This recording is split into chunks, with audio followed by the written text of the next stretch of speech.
Opportunities at Waterloo. We're just going to give it another 30 seconds or so before we get right into it.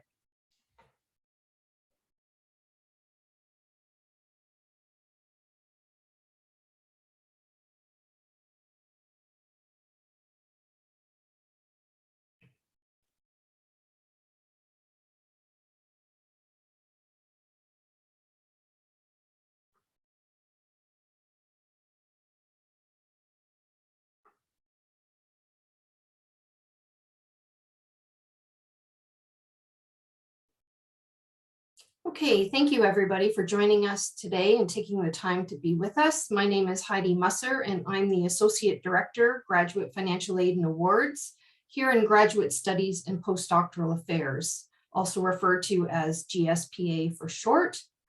And I'm going to be your moderator for this presentation on applying for postdoctoral funding opportunities at Waterloo.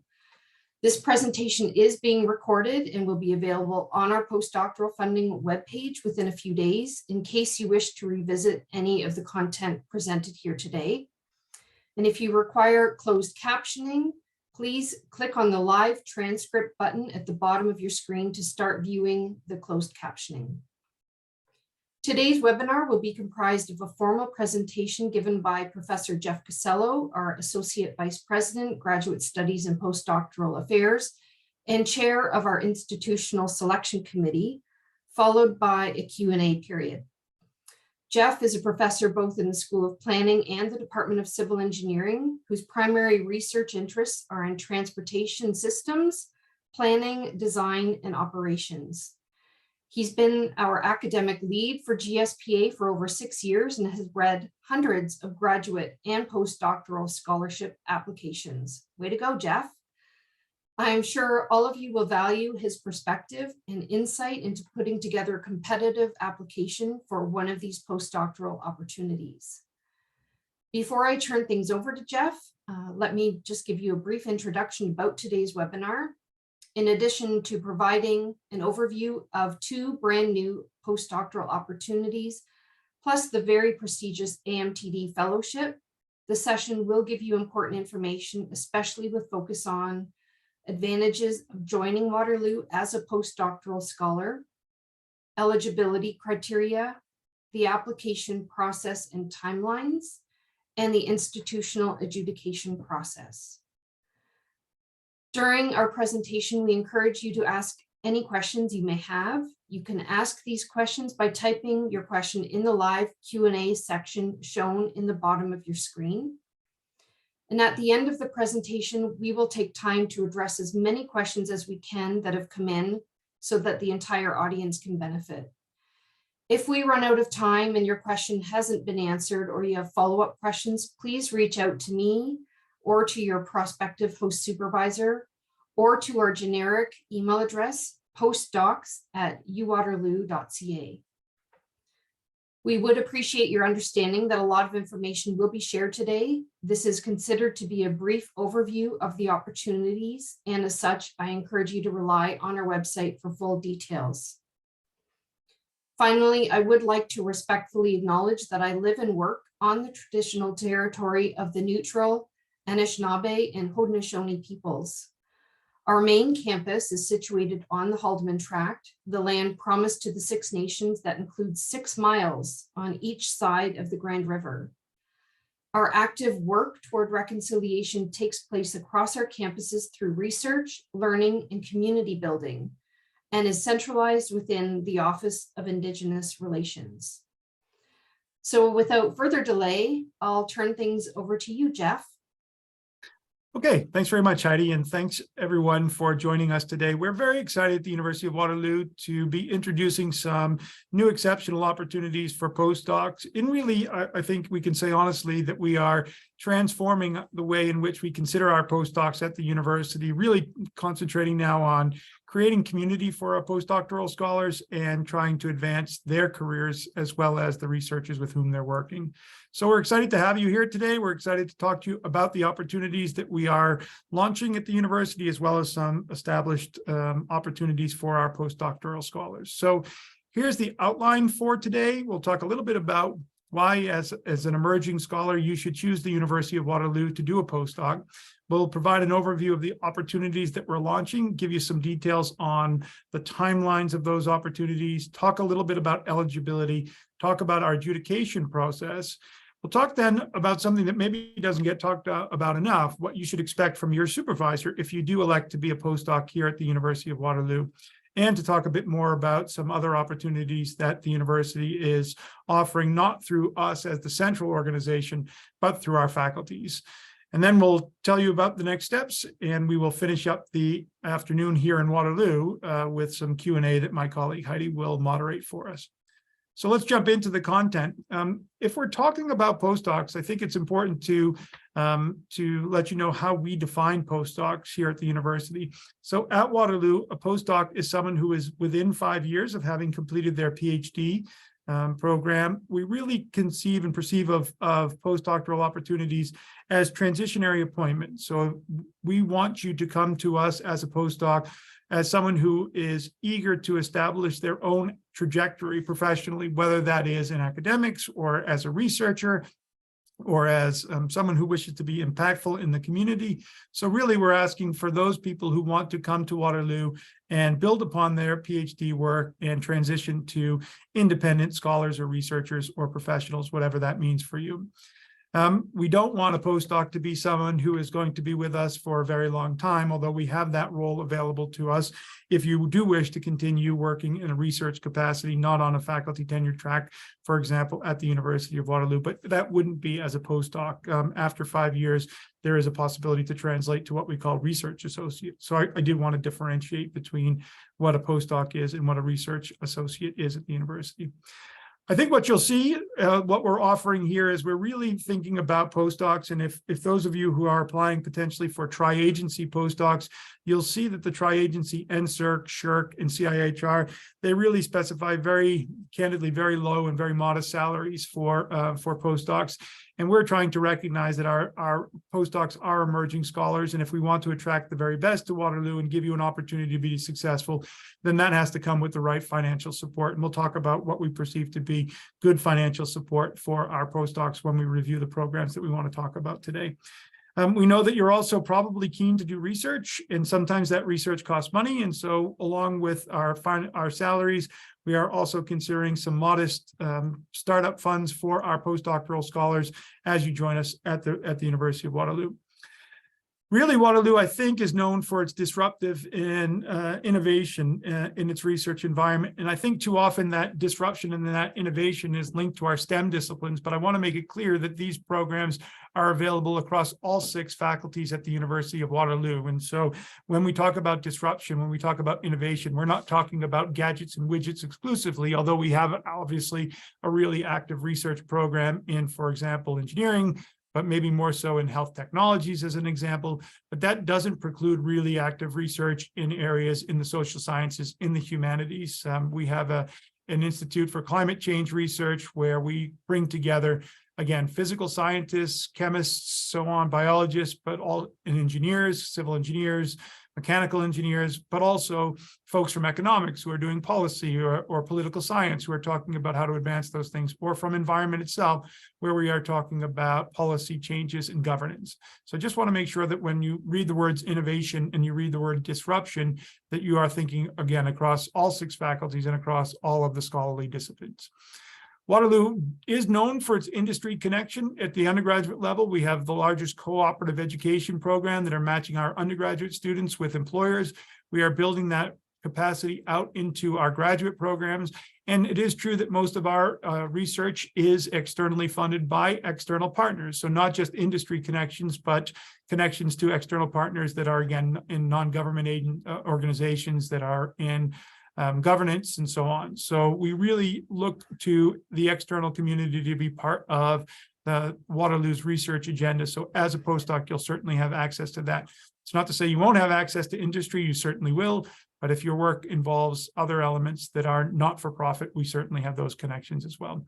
And we're very proud, of course, of our researchers, our faculty, where there's about 1,400 tenure-track faculty at the University of Waterloo, and some are global leaders. Of course, we have a Nobel Prize winner in our midst. Dr. Donna Strickland won the Nobel Prize in 2018 for physics, so an absolute home to exceptional scholars.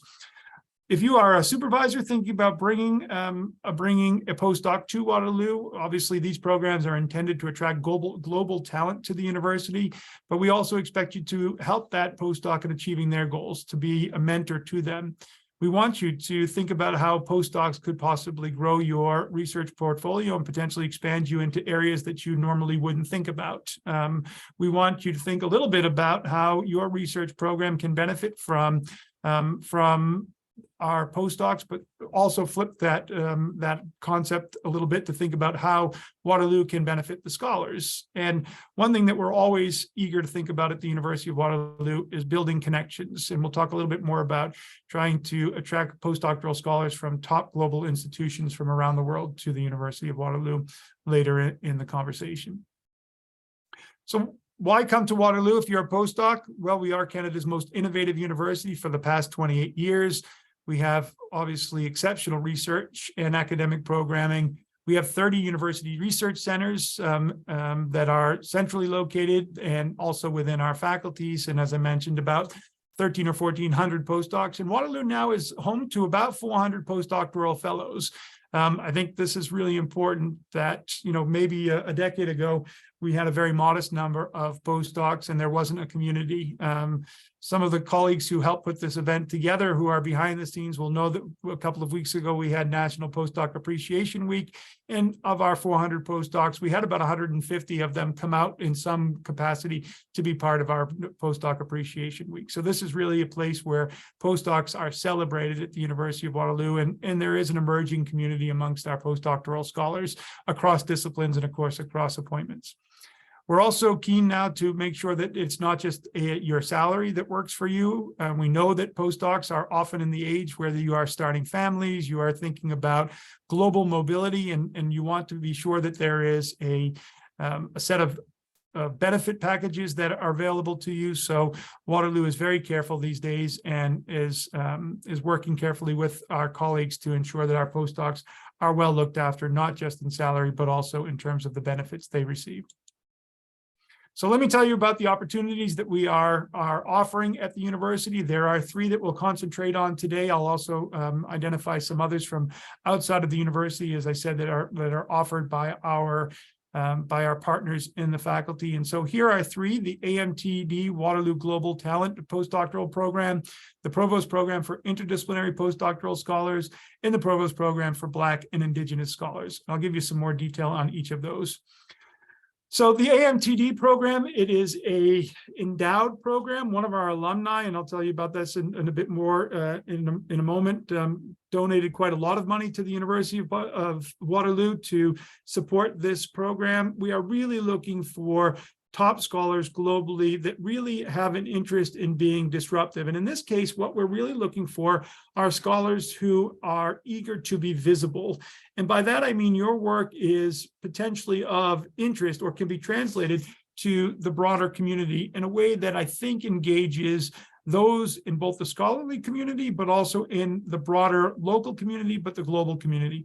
We're looking for someone who is going to have a research agenda that resonates with the communities. And again, it can be the scholarly community or the general public. As an example, we have a candidate now who is working on maternal health. She is working in Africa on the issue of protecting women from dangerous situations that are promoted by tourism and other elements. And of course, when we met with Kemi, who was the candidate, she had a line that really resonated with me. She said, maternal health is health, full stop. And, that's the kind of disruptive research agenda that we wish to fund under the AMTD Global Talent Fellowship.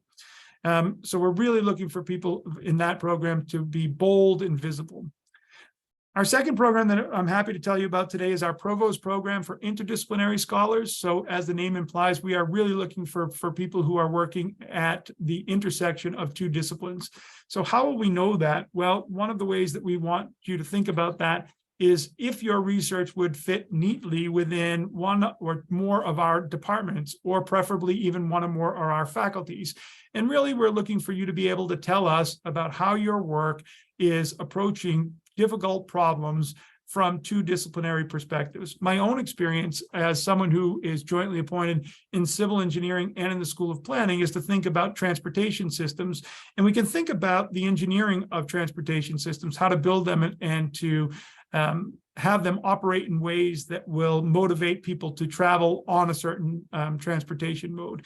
But I also think about the human behavior and how people make decisions. And for that, I need support from psychology and from economics for people who think about those things. So that's maybe an example that you can think of, is to say that the work that you're doing really requires input from disciplines that are across the campus, preferably again in two or more departments, but again, two or more faculties. And so that's our interdisciplinary program. And really, we're trying to use this program to build relationships on our campus that wouldn't be built otherwise. And so I'll talk just a bit more about that in a moment. The university, about 3 or 4 years ago, began to take a very hard look at its community and realized we were dissatisfied with the level of inclusivity that we had on campus, and that we were badly underrepresented amongst our Black and Indigenous communities. And there was some concern about whether or not Waterloo was a welcoming space for people who have lived experiences who are either Black or Indigenous. And the president at that time convened an anti-racism task force.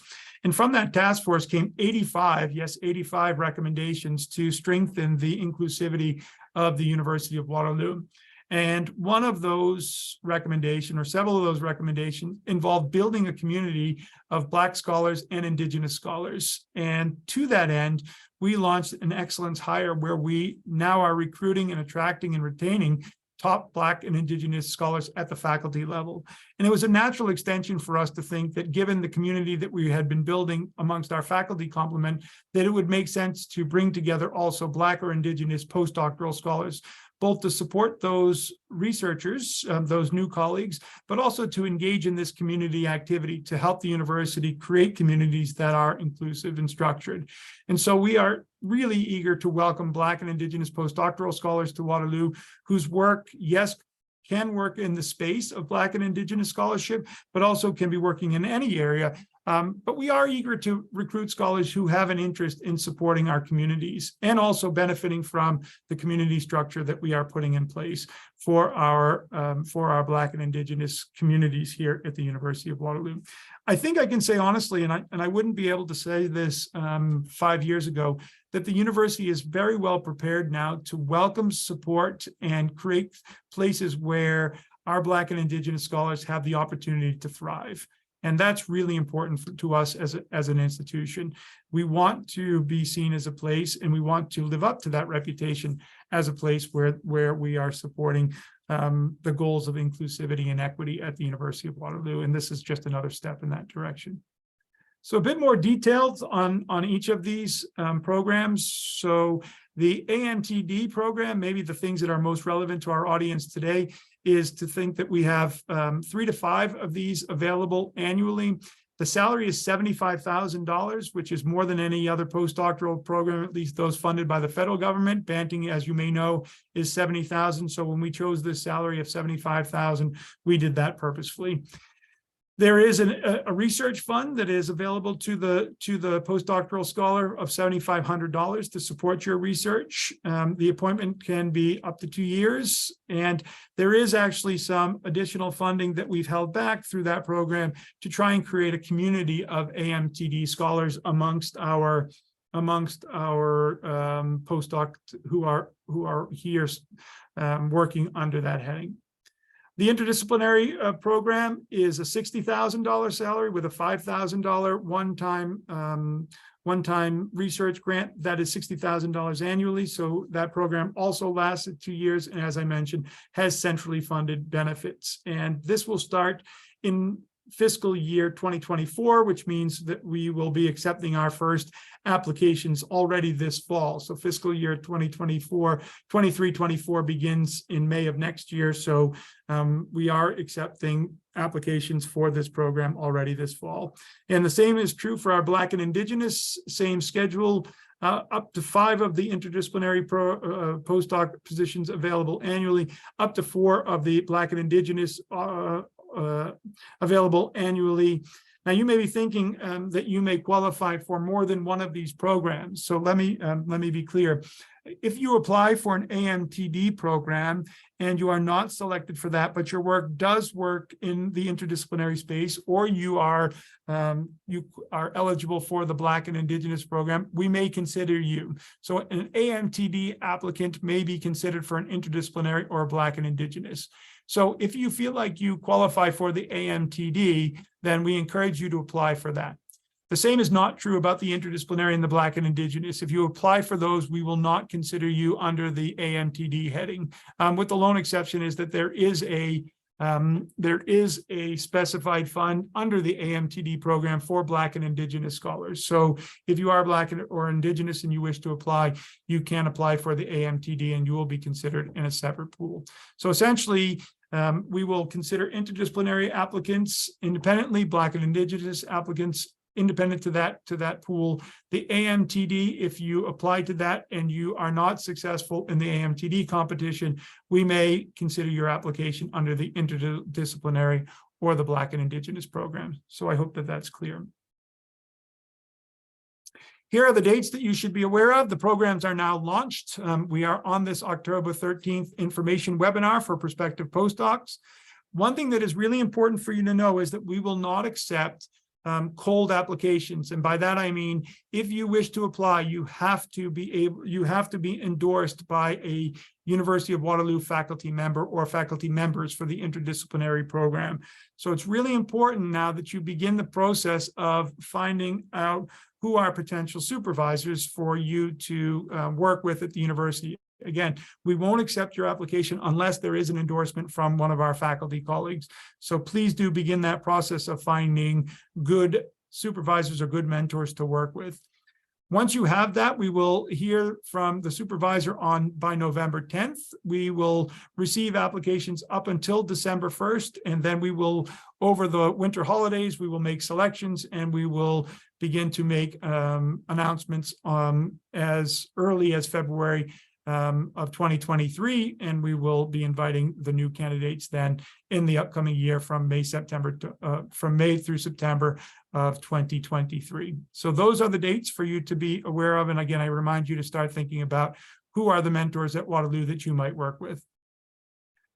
In order to be eligible, this is important. At the time of your appointment, you must fall within the UW guidelines. That's the within 5 years of having completed your PhD program. You can click on the link. If these slides are shared with you, you can click on this link on the postdoc guidelines, and it will take you through to give you more guidance on your eligibility. If you are just finishing your PhD program and you expect to be done in, say, January or February of next year, you are certainly welcome to apply. Just be aware that you must have completed your degree at the time within 1 month of your appointment start date. So if your appointment start date is in May next year, we need you to be finished by June of next year. There's very little flexibility there. We don't want a situation where we've appointed you as a postdoc and then there are delays in your completing your PhD, and as a result, you can't join us. It's important for us that there's some consistency in when our postdoctoral scholars join us at the university.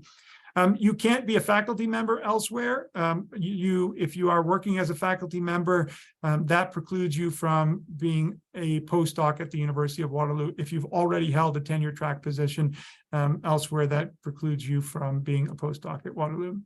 As I said, you may apply for only one of the 3 opportunities, but if you do apply for the AMTD, we can, with your permission, shift your application from the AMTD program to one of the other programs.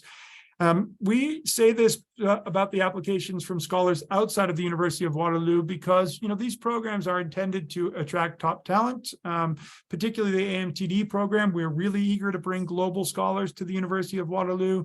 And so we encourage our colleagues from outside of the University of Waterloo to apply to these programs.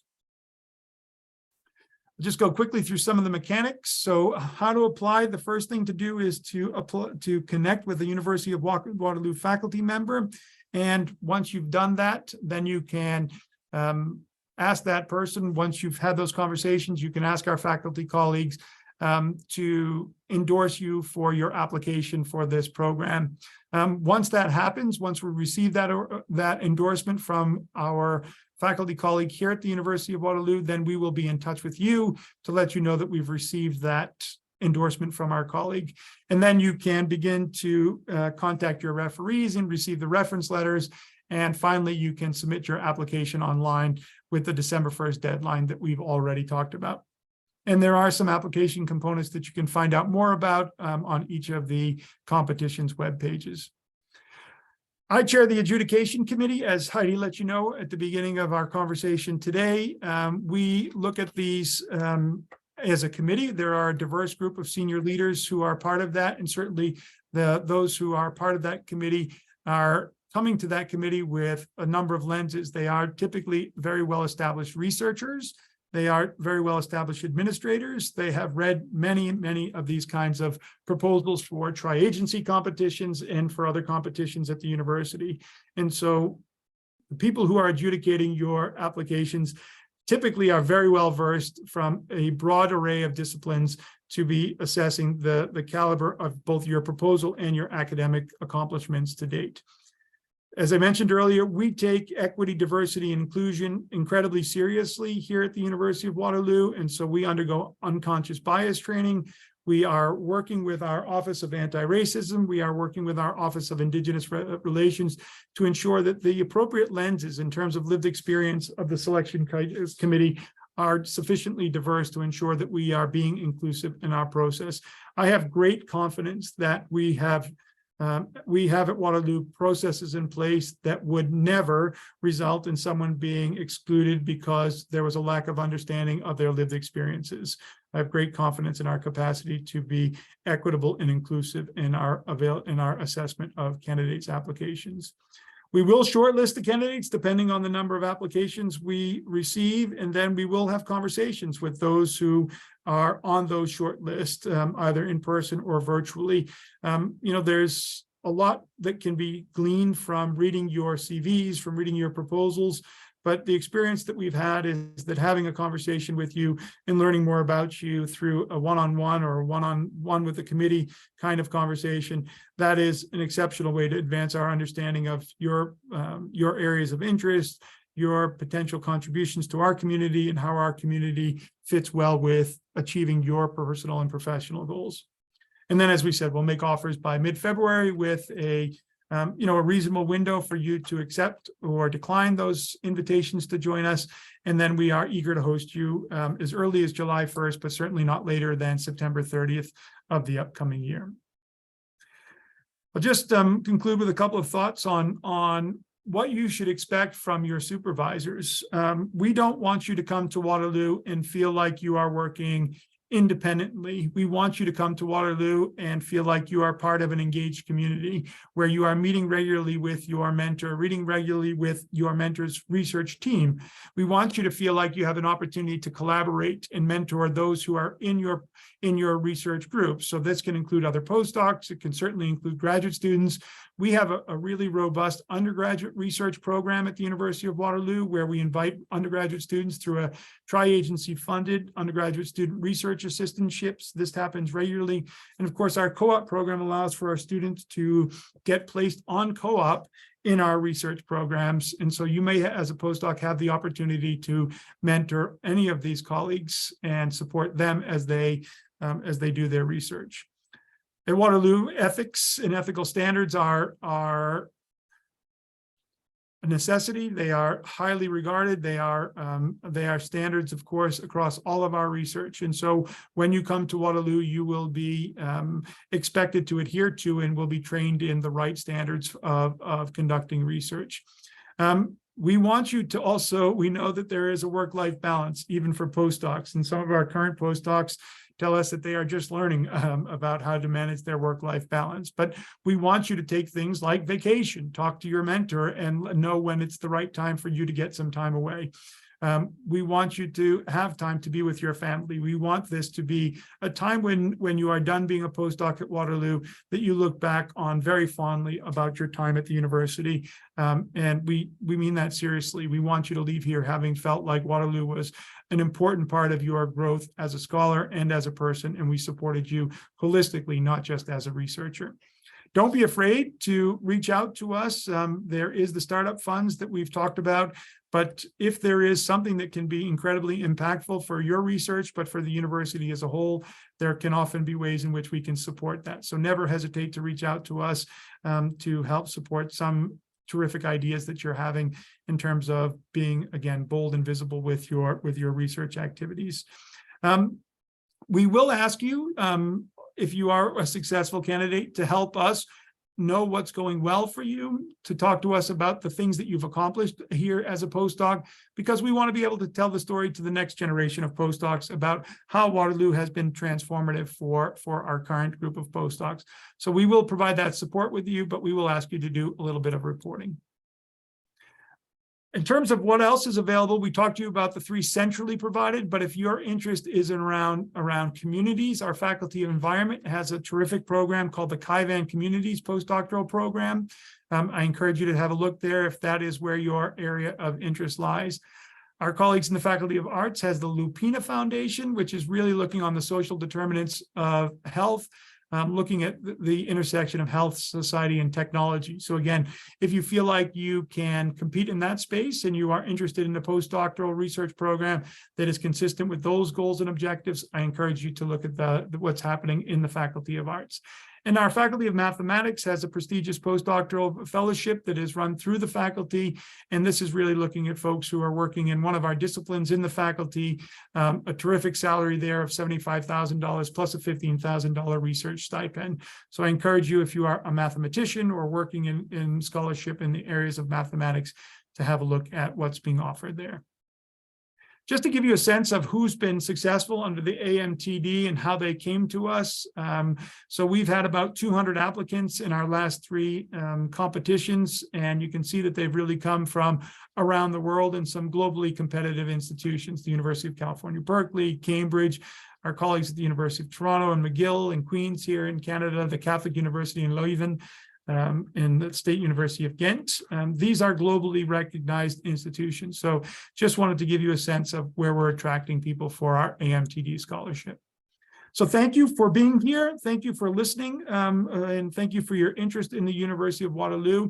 The next steps for you are to confirm your eligibility. So have a look at the web pages that were linked at the beginning of our program today. Complete the letter of intent. And if you are intending to apply for one of these, and as I said, begin to look for faculty mentors. That's probably also a very important next step for you to continue your process here of applying for these postdoctoral positions.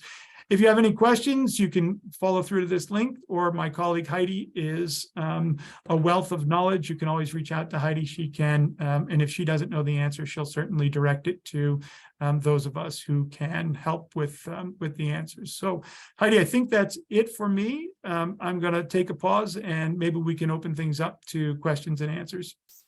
Absolutely. That's great, Jeff. Thank you so much for this valuable presentation. There have been some questions that have come in through your presentation as well as ahead of, as part of the registration. So somebody is asking if there's a possibility that they could still apply if they've completed their PhD requirements more than 5 years ago. So we do have that little bit of an extension for the window of eligibility if candidates have had their academic career interrupted for various reasons as outlined on our website. But do you want to just maybe reiterate sort of that window and, you know, just recap that? Sure. Let me just I'll be as direct as I can to just make this easy. If you're 15 years beyond your PhD, you really won't qualify as a postdoc at the University of Waterloo.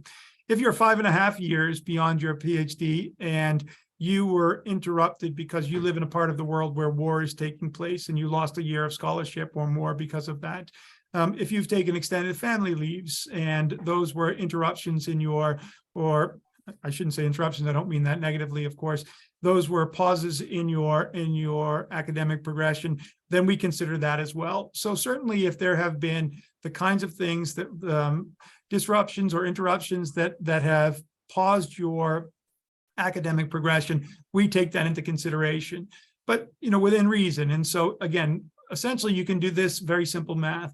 If you are on 2 years of parental leave and you are 6 years away from your PhD, then we would consider you to be 4 years away from your PhD because we subtract those 2 years where you were on parental leave. So in that case, you would qualify.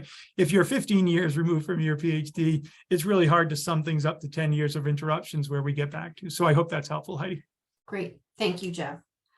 Somebody is asking about the inclusivity and that we do have a specific program for Black and Indigenous scholars. They're wondering why Waterloo is limiting inclusivity just to those two cohorts of people rather than broader. There are other underrepresented groups in Canada. Can you speak a little bit to that? I can. Yeah, thanks, Heidi.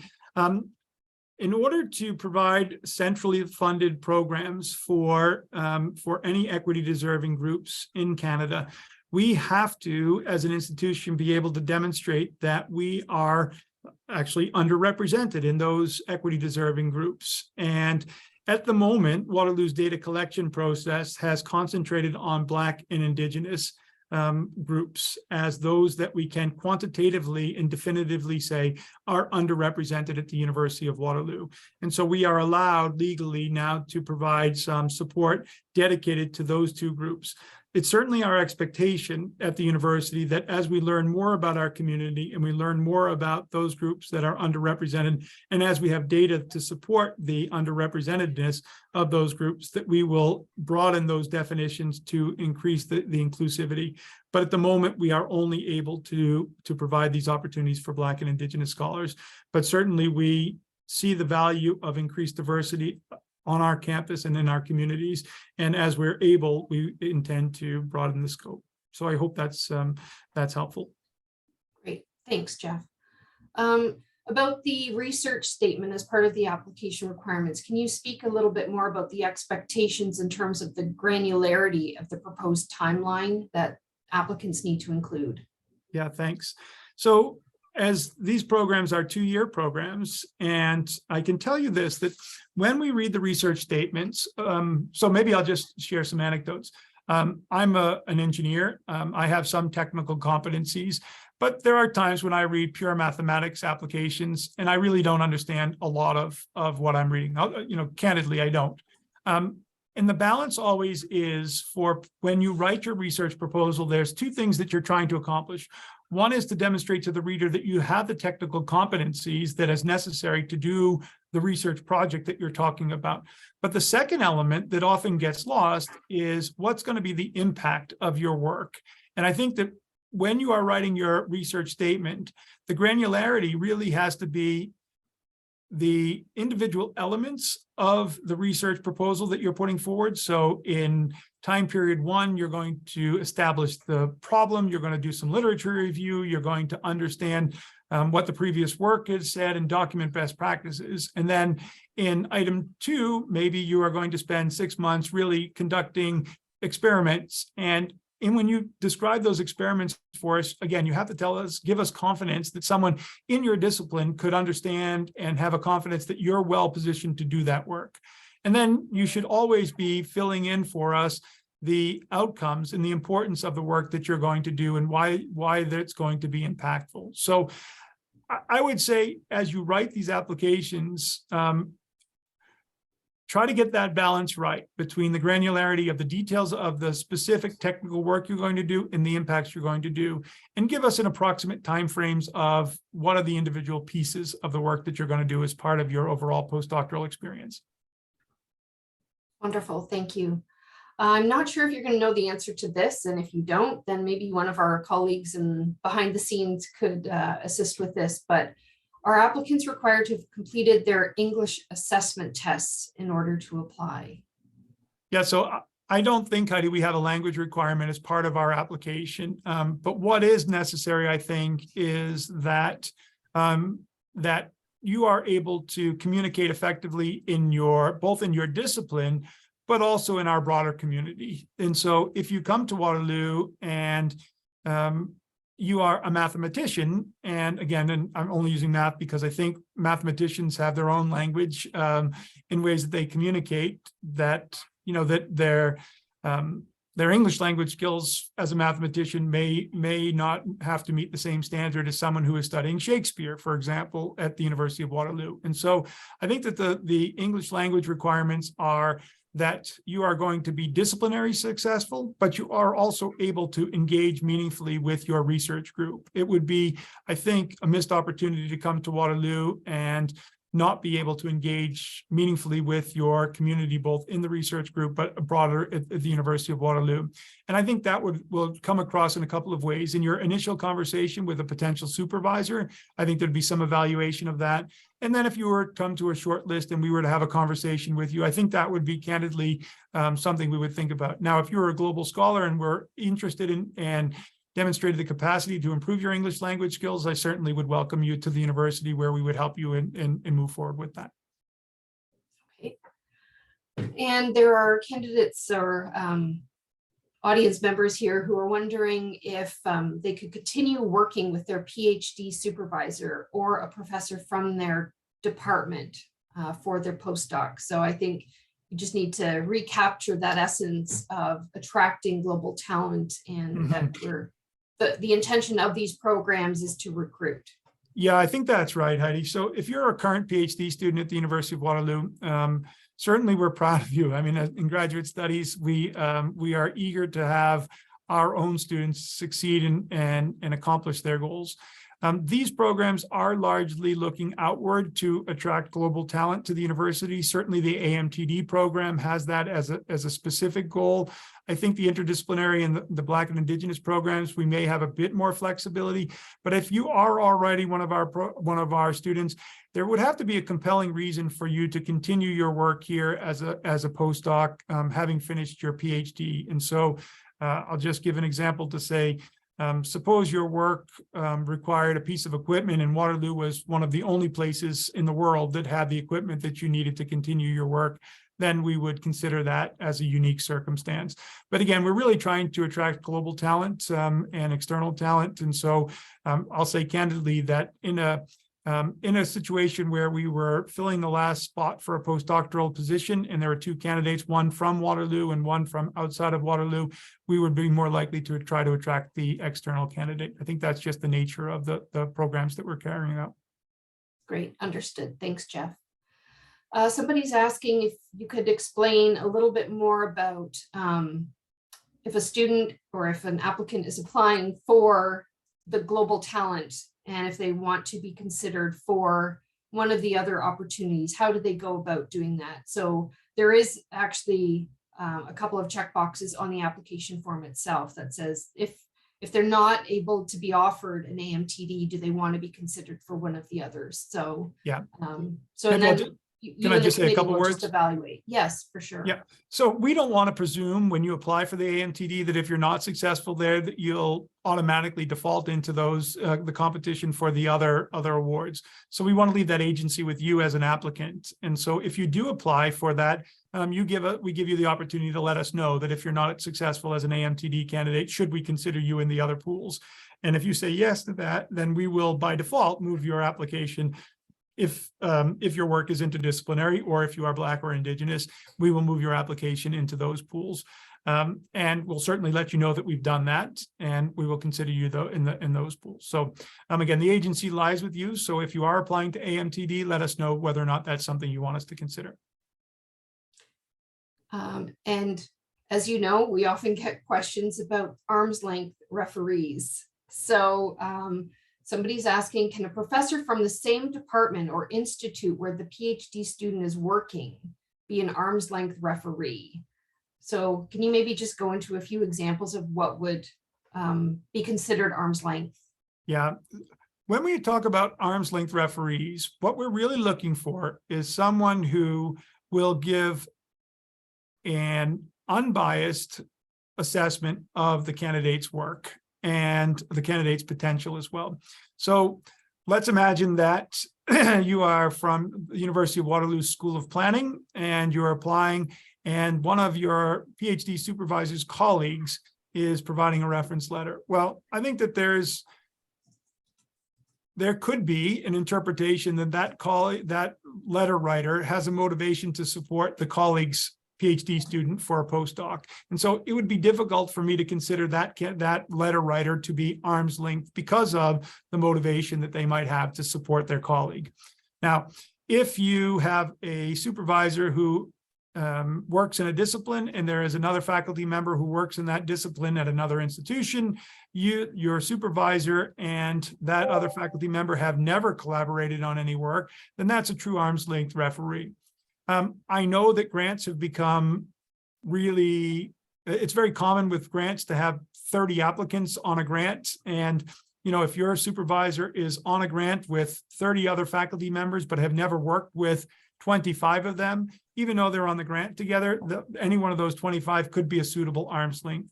So really the question that you should ask yourself is, would a cynical person believe that this arm's length referee is sufficiently far removed from me and my supervisor that one could have trust that the assessment of my work is actually independent? And if you can answer yes to that question, then that's a suitable arm's length referee. Thank you. Somebody is an assistant professor in India, and they're wondering if they are selected as a recipient of one of these, could they quit their job and take up this appointment? The short answer is no. Again, at Waterloo, we are really trying to support recent PhD candidates, graduates from their doctoral experience to whatever comes next. And often what comes next for them are faculty positions. So we feel like at Waterloo, the way we've defined postdocs at Waterloo is to say that if you are already in a tenured track position anywhere in the world, that you become ineligible, unfortunately, for postdoctoral appointments at the university. That's not to say you couldn't be a research associate, which is a different kind of appointment, but is not part of what we're talking about today.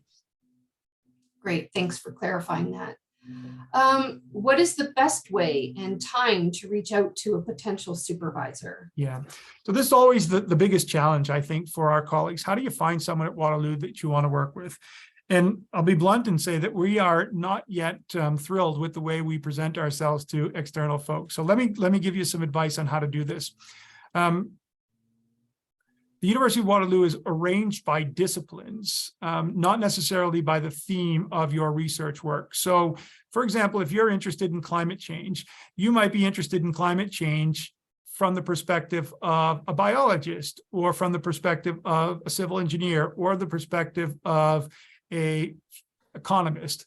And so if you are interested in climate change and your lens is through economics, then you may wish to look at the Department of Economics webpage. And on the Department of Economics webpage, there will be the list of our faculty in economics in their areas of interest. And so unfortunately, you have to scroll through those list of faculty members to find the faculty member in economics who has an interest in climate change. And when you find that intersection, that's the person that you want to reach out to. And, you can certainly, as you reach out to those colleagues, you can make them aware of these postdoctoral programs, that this is the motivation for you to be in touch with them. Certainly the likelihood of a faculty colleague being eager to work with you, knowing that your position is fully funded, is much higher than if the expectation is for the faculty member to fund your position. So you can let them know that you're interested in applying through these programs where there is full funding for them. The other way to find a faculty member is through our research institutes and centers. And I think we've provided you with that link today on how to find our institutes and centers. So again, using climate change as the example, we have an institute on climate change, and their faculty members from across disciplines are listed, so you can find potential mentors on the center and institute page. Great, thank you. Maybe Sarah or Brittany, in behind the scenes, if you haven't provided that link, if you could do that in the chat, that would be great, or just add it once again. Thank you. Somebody's asking if co-supervisors are allowed. They're thinking particularly about the interdisciplinary postdoc opportunity and how a core supervisor plus the co-supervisor in another discipline can serve as a strong indicator of genuine interdisciplinarity. Yeah, that's a great question. So thanks for that. I think that's critical, particularly for the interdisciplinary program. So I'm jointly appointed again in civil engineering and in planning. And if one of my civil engineering colleagues said, will you put on your planning hat and we can pretend to be interdisciplinary, I don't think the university would think very strongly about that application.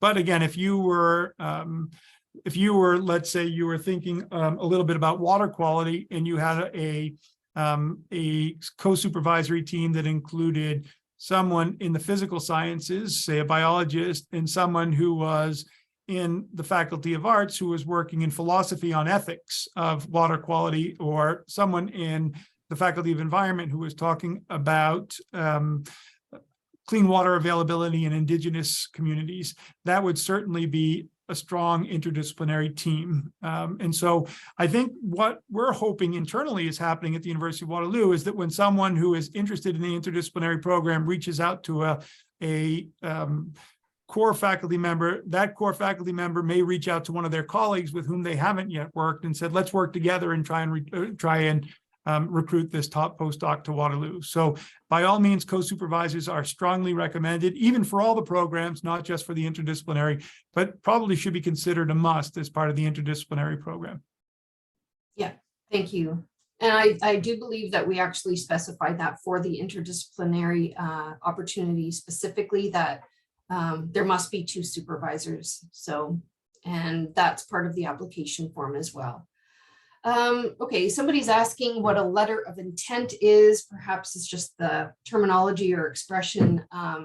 Yeah, so basically, as Jeff indicated before, we're trying to avoid cold calling. So interested candidates need to complete this form, fill it out, express their interest after they found a prospective host supervisor, and that form gets sent to the supervisor, who has the opportunity to review it along with your CV. And then they make a determination whether it would be a good fit or not, and whether they're willing or able to endorse you for this opportunity. So I think that about covers it, Jeff. I don't know that you've got anything else to add to that one, but That's good, Heidi, thanks.